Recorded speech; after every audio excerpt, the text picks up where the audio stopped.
ஒரு சின்ன கிராமத்தில் 108 வயதான தாத்தாவும் 107 வயதான பாட்டியும் ஒரு உடைந்த குடிசில் தான் வாழ்ந்தார்கள்.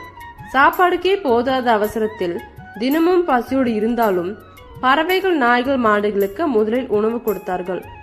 குழந்தைகள் வந்தால் பாட்டி கை நிறைய அரிசி கொடுத்தார். தாத்தா மெதுவான புன்னகையுடன் அந்த நற்பண்பை கண்டு மகிழ்ந்து நிற்கிறார்.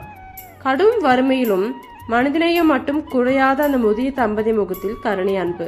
அவர்களிடம் இருந்த ஒரே செல்வம் ஒரு பழைய கிழிந்த மங்கிய திருமண புகைப்படம். அது இருவரும் கண்ணீருடன் பார்த்து கொண்டே நாட்கள் கடந்தது. கடைசி மூச்சு வரை சேர்ந்திருப்போம் என்று வாக்குறுதி.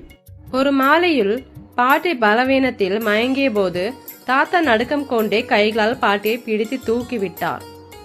அந்த நேரத்தில்தான் கிராம மக்கள் அவர்களின் நன்மையை உணர்ந்தார். இறுதியில் அனைவரும் சேர்ந்து அந்த முதிய ஜோடியை காப்பாற்றினார். நன்மை செய்யும் மனம் எத்தனை வறுமை வந்தாலும் குறையாது என்பதை அவர்களின் வாழ்க்கை நிரூபித்தது.